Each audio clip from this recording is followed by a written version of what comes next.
오늘 우리에게 주시는 하나님의 말씀은 사무엘하 5장 13절부터 25절 말씀입니다. 다윗이 헤블론에서 올라온 후에 예루살렘에서 처첩들을 더 두었으므로 아들과 딸들이 또 다윗에게서 나니 예루살렘에서 그에게서 난 자들의 이름은 삼무아와 소밥과 나단과 솔로몬과 이팔과 엘리수아와 네벡과 야비아와 엘리사마와 엘리아다와 엘리벨렛이었더라. 이스라엘이 다윗에게 기름을 부어 이스라엘 왕으로 삼았다 함을 블레셋 사람들이 듣고 블레셋 사람들이 다윗을 찾으러 다 올라오매 다윗이 듣고 요새로 나가니라. 블레셋 사람들이 이미 이르러 르바임 골짜기에 가득한지라. 다윗이 여호와께 여쭈어 이르되 내가 블레셋 사람에게로 올라가리이까 여호와께서 그들을 내 손에 넘기시겠나이까 하니 여호와께서 다윗에게 말씀하시되 올라가라 내가 반드시 블레셋 사람을 내 손에 넘기리라 하신지라. 다윗이 바알브라심에 이르러 거기서 그들을 치고 다윗이 말하되 여호와께서 물을 흩음같이 내 앞에서 내 대적을 흩으셨다 하므로 그곳 이름을 바알브라심이라 부르니라. 거기서 블레셋 사람들이 그들의 우상을 버렸으므로 다윗과 그의 부하들이 치우니라. 블레셋 사람들이 다시 올라와서 르바임 골짜기에 가득한지라. 다윗이 여호와께 여쭈니 이르시되 올라가지 말고 그들 뒤에 돌아서 뽕나무 숲을 맞은편에서 그들을 기습하되 뽕나무 꼭대기에서 걸음 걷는 소리가 들리거든 곧 공격하라. 그때에 여호와가 너보다 앞서 나아가서 블레셋 군대를 치리라 하신지라. 이에 다윗이 여호와의 명령대로 행하여 블레셋 사람을 쳐서 게바에서 게셀까지 이르니라.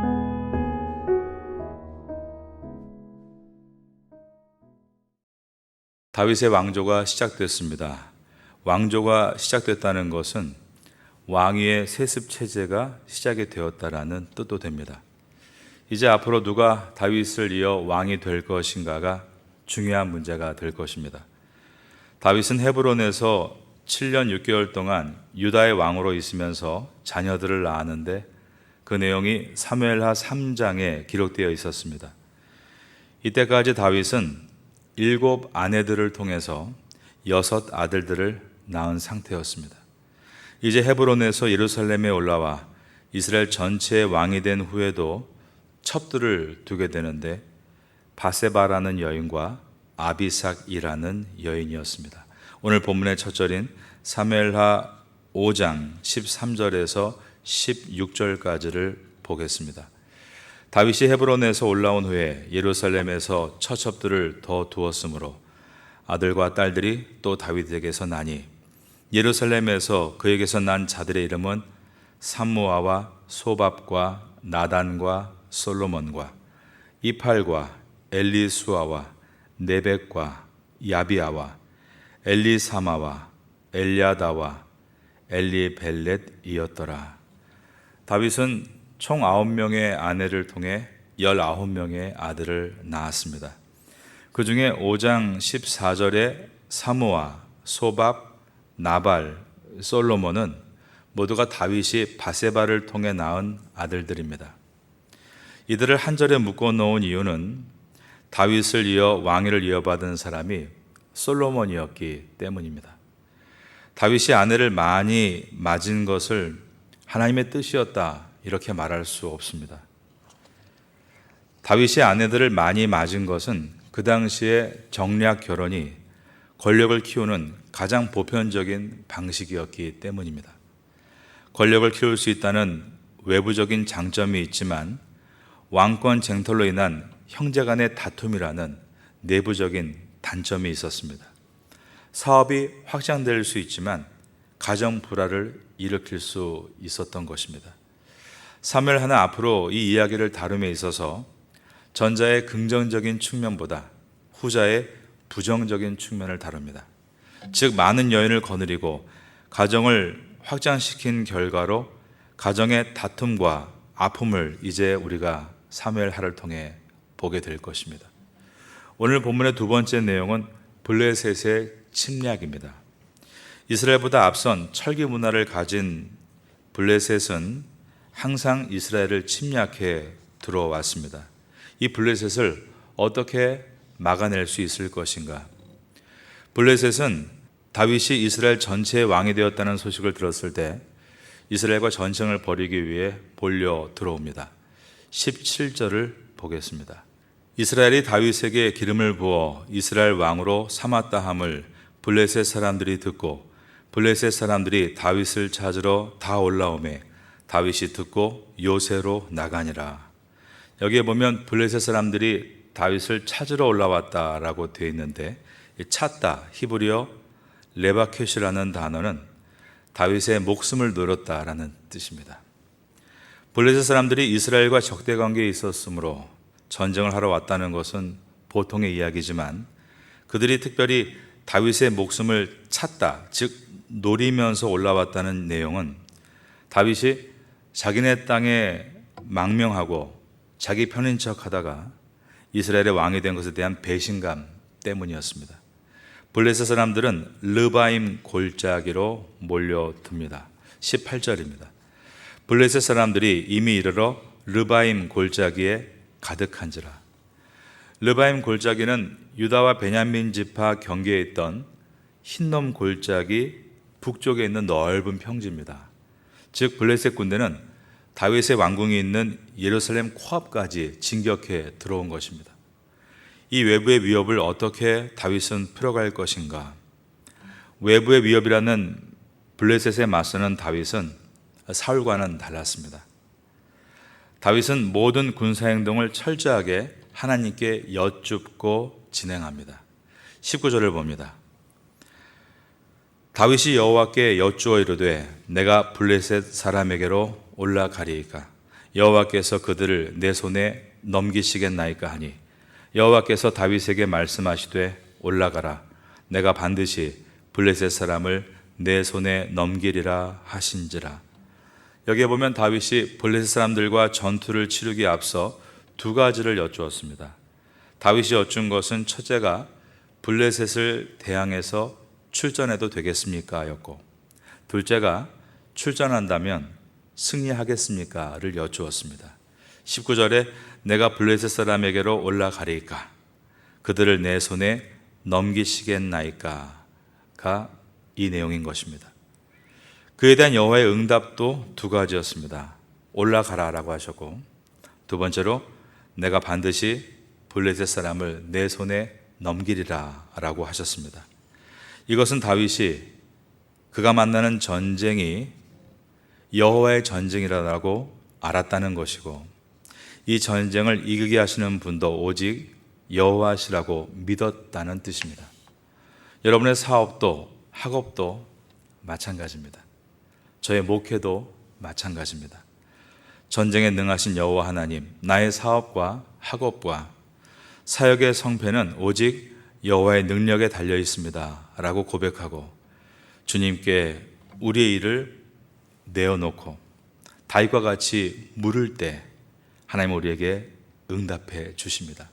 그 응답에 순종하고 나아갈 때 다윗이 블레셋과의 전투에서 승리한 것처럼 여러분도 승리해 나가게 될 것입니다. 이러한 은혜가 우리 모두에게 있게 되기를 예수님의 이름으로 축원합니다. 다윗은 이 전투에서 승리했습니다. 그러자 사람들은 그곳 이름을 바알 브라심이라고 부르기 시작했습니다. 20절입니다. 바알 브라침, 바알은 주라는 뜻입니다. 페레츠라는 단어는 흩으셨다라는 단어입니다. 수많은 블레셋 병사들을 하나님께서 물을 흩으신 같이 흩으셨다라는 뜻으로 그곳 이름을 바알 브라심이라고 사람들은 부르게 됐습니다. 전투가 끝난 후에 이스라엘 병사들은 블레셋 병사들이 남긴 전리품을 회수하게 되는데 거기에 블레셋의 우상도 발견되었고 다윗과 부하들은 그 우상을 치워버립니다. 21절입니다. 거기서 블레셋 사람들이 그들의 우상을 버렸으므로 다윗과 그의 부하들이 치우니라. 그 당시에는 전쟁을 벌이면 양쪽은 자신들이 믿는 신상을 들고 전쟁터로 나왔습니다. 그들은 전쟁이 신들이 벌이는 전쟁, 신적인 전쟁이다. 디바인 와라고 생각했습니다. 이스라엘 백성들도 과거에 전쟁터에 하나님의 언약궤를 메고 나갔던 일이 있었죠. 하나님은 땅 위에, 땅 속에 그 어느 곳에서든지 아무 형상도 만들지 말라라고 하셨습니다. 그러자 이스라엘에게는 하나님을 표현할 수 있는 신상이 없었기 때문에 하나님의 언약궤를 메고 나간 것입니다. 그리고 결국 언약궤를 빼앗기는 수치를 당하고 말았습니다. 하나님은 다윗과 같이 하나님의 뜻을 먼저 여쭙고 순종하는 것을 기뻐하시지 어떤 방법이나 도구를 이용하는 것을 절대로 원하지 않으십니다. 하나님은 우리가 주의 뜻을 여쭙고 순종할 때 승리를 주십니다. 사무엘상 15장 22절엔 그러므로 말씀하기를 순종이 제사보다 낫고 라고 되어 있고 그 다음이 중요합니다. 저를 따라하겠습니다. 듣는 것이 수양의 기름보다 나으니라. 우리가 잘 듣고 순종하는 것이 승리의 비결이다라고 말씀하셨습니다. 여러분은 잘 듣고 잘 순종하는 것이 예배인 것을 기억하시고 예배를 통해 세상의 문을 열고 승리할 수 있게 되기를 주님의 이름으로 축원합니다. 블레셋 군사들은 패하고 나서 포기하지 않고 더 많은 병사들을 모아 다시 르바임 골짜기로 몰려듭니다. 22절입니다. 저와 같이 읽어볼까요? 시작. 블레셋 사람들이 다시 올라와서 르바임 골짜기에 가득한지라. 다윗은 이전 전쟁과 똑같이 하나님께 나아갑니다. 자기의 경험을 의지하지 않고 또다시 하나님의 뜻을 여쭌 것입니다. 많은 사람들은 외부적인 위협에 맞서 쌓아 나갈 때 다윗처럼 행동하기보다는 사실 사울처럼 행동을 많이 합니다. 다윗처럼 경험이 쌓여도 언제나 처음 일을 대하듯이 하나님께 여쭙고 그 뜻에 순종하기보다 사울처럼 경험이 쌓이니 자기 생각을 앞세우고 하나님께 여쭙지 않고 문제를 자기 식대로 해결해 나가려고 하는 것입니다. 다윗은 방금 전에 승리했고 같은 장소에서 싸우는 것이기 때문에 나름대로 경험에서 나온 전략과 전술이 있었습니다. 하지만 다윗은 처음과 같이 이 일을 하나님께 내어놓고 여쭙니다. 그러자 하나님은 이번에는 올라가라라고 말씀하시지 않고 뒤로 돌아가서 기습하라라고 말씀하십니다. 23절입니다. 다윗이 여호와께 여쭈니 이르시되 올라가지 말고 그들 뒤로 돌아서 뽕나무 숲을 맞은편에서 그들을 기습하되. 하나님이 진단하시기에 이번 두 번째 전투에서는 이스라엘 군사들이 정면으로 맞서 싸워 이길 승산이 없다라고 보셨습니다. 그래서 다윗에게 이스라엘 병사들을 뒤로 우회해서 기습을 준비하라라고 말씀하셨습니다. 그리고 나서 하나님께서 직접 어떤 역사를 먼저 일으키실 텐데 그때 걸음소리가 들리거든 그때 공격하라라고 말씀하셨습니다. 24절입니다. 뽕나무 꼭대기에서 걸음 걷는 소리가 들리거든 곧 공격하라. 그때에 여호와가 너보다 앞서 나가서 블레셋 군대를 치리라 하신지라. 여기에서 은혜로운 말씀이 있습니다. 하나님께서 이스라엘 군대보다 앞에 서셔서 블레셋 군대를 치시겠다고 하신 말씀입니다. 하나님께서는 우리가 만나는 전쟁에 대해서 결코 무관심하거나 외면하지 않으십니다. 여러분의 사업에 있어서, 여러분의 학업에 있어서, 또 저의 목회에 있어서 절대로 외면하지 않으십니다. 우리의 전쟁에 앞장서셔서 우리와 함께 하시고 우리에게 승리를 주시는 하나님이십니다. 하나님께서 두 번째 전투에서 다윗과 이스라엘 병사들에게 정면에 서지 말라고 하신 이유는 블레셋 병력과 병거 수가 이전보다 훨씬 많았기 때문이었을 것입니다. 그러므로 이 전쟁에서 승리하기 위해서는 측면에서 기습을 해야만 승산이 있었는데 그 전략들을 적들이 쉽게 받아줄 리가 없었습니다. 그래서 하나님은 내가 앞서 행할 것이다 라고 말씀하시며 블레셋 진영에서 걸음 걷는 소리를 들리면 바로 그때가 공격할 타이밍이라고 하셨습니다. 걸음 걷는 소리란 70인역, 그러니까 구약을 헬라어로 바꾼 성경에 보면 좀 더 분명하게 번역이 되어 있는데 도망치는 소리라고 번역되어 있습니다. 뭔가 하나님께서 이스라엘 백성보다 먼저 앞서서 블레셋을 두렵게 하고 공포와 불안을 조성하셨다는 것입니다.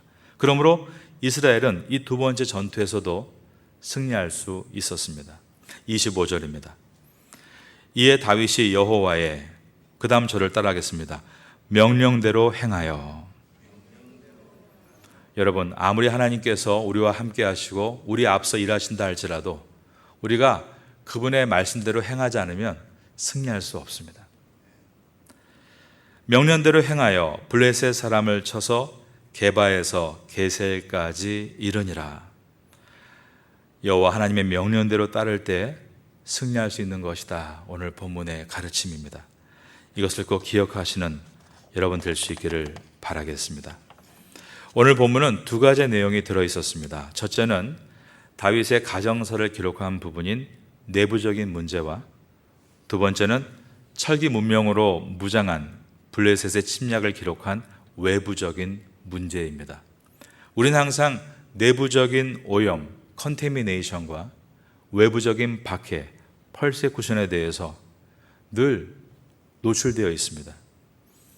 그러나 그 모든 문제들은 하나님이 우리와 함께 하실 때 이겨나갈 수 있습니다. 우리는 이 아침에 나와서 내부적인 오염, 컨테미네이션에 대해서 건강한 가족을 이루기 위해 우리가 어떤 일을 해야 되는가를 주님께 여쭙고, 그리고 외부적인 어려움, 펄세쿠션에 대해서 우리가 주님의 뜻에 순종함으로 어떻게 싸워야 할지를 묻는다면 하나님은 결코 우리의 질문을 외면하지 않으시고 반드시 가장 분명하고 선한 응답을 우리에게 주실 것입니다. 이러한 은혜가 우리에게 있게 되기를 예수님의 이름으로 축원합니다.